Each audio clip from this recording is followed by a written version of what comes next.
G'day again. This is episode 6 of Trev's Talk, and I'm your host, Trev.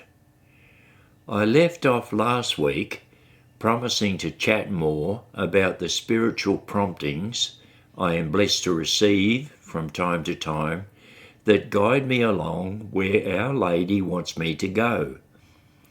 In 2009, I was awakening to the fact that spiritual things were happening to me, and I should start a diary or journal and write them down. A handwritten journal carried forward from day to day is hard to dispute and can be good evidence going forward. I've now got several manila folders full of handwritten notes which testify to spiritual events in my life and the dates at which they occurred. I've talked a bit in previous episodes about getting the GBs, and will talk more now on spiritual promptings, such as special dreams and the exquisite pleasure that comes with them. Mostly, special dreams come to me around 2 a.m.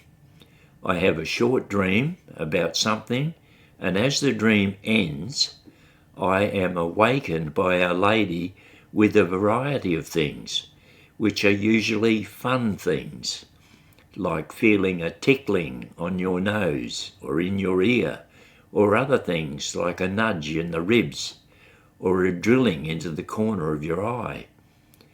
I believe this fun way of awakening me comes from Our Lady, because sometimes I am awakened by a nice female voice calling out quite loudly, "Trevor!" This, coupled with the 2 dreams I had in the past, where a beautiful lady, firstly, drew me out of the sinful life I was living in, and the second dream later, that showed me a beautiful lady guiding and teaching me. Both of those dreams came to me at a time when I was questioning, firstly, who had given me the powerful feeling of urgency that made me travel to Medjugorje in 1990, and secondly, when I was questioning who was giving me the GBs and dreams. So you might say those dreams came in answer to my curious questioning. When I was awakened, I never felt annoyed. Rather, I felt amused, due to the way I had been awakened. Over the long period of time I had special dreams, my bond with Our Lady grew greatly. I came to look upon her not as a mother, but more like an older, wiser sister, because when I was young and sleeping, my older sister did, on a couple of occasions, tickle my ears with a feather from our chook pen, as a friendly way to wake me up. Now, back to Our Lady. I would be given a short dream with a meaning I understood. I would then be awakened, in a fun way, to get up and go to the kitchen and quickly write the dream down. Then I would go back to bed and return to sleeping. It all took just a few short minutes. Although the dreams have been occurring for many years now, amazingly, none of the accompanied activity woke my wife, who is a very light sleeper. Now, I will try to explain what I call the ecstasies. They are feelings of exquisite pleasure that waxes and wanes, rises and falls, fades down low, and rises to a high pitch, almost beyond what the human body can stand. They can last from a short 10 minutes to a long half hour or more. A session leaves you tired but joyful. The ecstasies are highly addictive.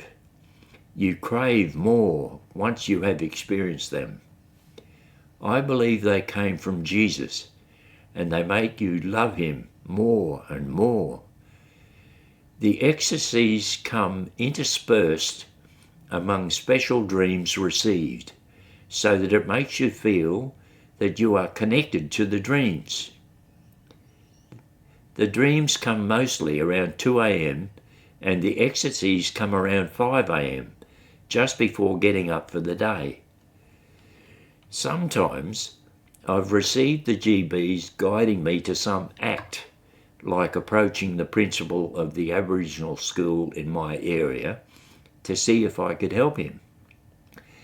Then after I have gone ahead and met with the principal to arrange some help, the next few days following have me receiving beautiful ecstasies in the early hours of the mornings. This ecstasy, following my acting on GB guidance, leads me to think the ecstasies sometimes can be a beautiful reward from Jesus or the Holy Spirit.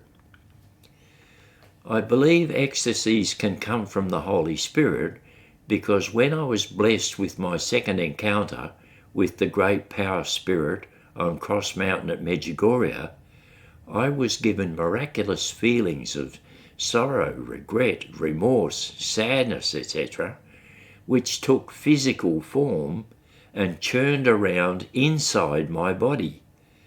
I tried to describe the encounter in episode 4. Remember, I had not had any religious or spiritual relationship for 35 years prior to my Medjugorje visit. I knew only that the power that took me over on Cross Mountain was an all-powerful spirit, exuding great authority. However, a week or so after I returned to Australia from Medjugorje, I met with 3 young people at a church near where I lived.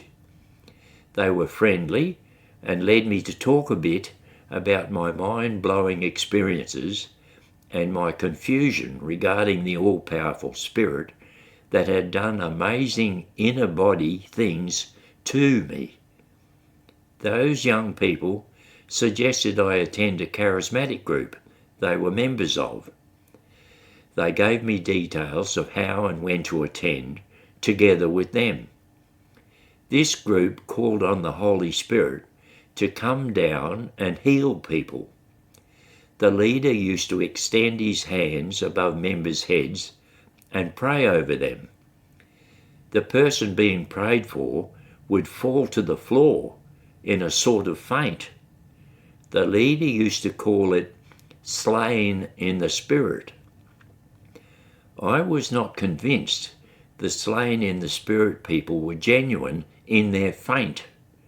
So, one time, when the leader had everyone facing him, including a child of about 10 years old, I put my hands over the child's head and prayed to the spirit to come down on the child. And much to my amazement, the child, who was facing away from me and did not know what I was doing, fell down in a faint.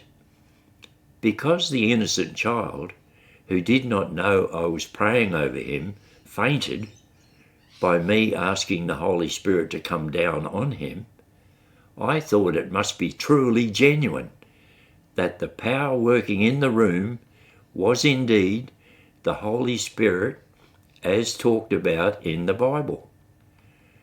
At one of that group's prayer meetings, the leader asked all those present to gather around a lady that had asked him to be prayed over. The leader and the lady stood in the middle, and all those present formed a circle around them. The leader held his hands over the lady's head and prayed. The rest of us circled around them, held our hands out, extended towards the leader and the lady. I was right on the outside of the circle. I extended my hands out, nearly touching the backs of a couple immediately in front of me, and I could feel heat coming from their backs. I said under my breath, "Please, God, take a little love from my heart and place it in that lady's heart." Immediately, I felt a small, soft, soapy bubble about the size of a golf ball form in my body at about belly button height. It slowly arose, expanding as it did so, until it reached heart level. And then it went and soapily burst. The couple in front of my extended hands said later that the heat I had felt had come from my hands, not from their backs at all.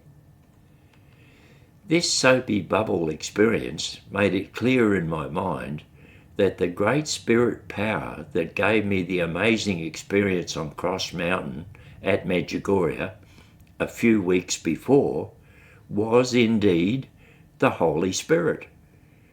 The soapy bubble incident gave me an experience felt by me inside my body. That is supernatural. No one feels things like that inside the body. My memory of the churning feelings of sorrow, shame, regret, remorse, and finally beautiful peace when I climbed Cross Mountain all came back to me, and I knew categorically that it was the Holy Spirit that gave me my incredible experience on Cross Mountain. Knowing that the Holy Spirit can give me feelings inside my body makes me realize that the ecstasy rewards and the special dreams I am blessed with also come from the Holy Spirit. The GBs to guide me and the fun things to awaken me to write down my special dreams come from Our Lady. It is only now, in recent times, that I have come to fully understand this.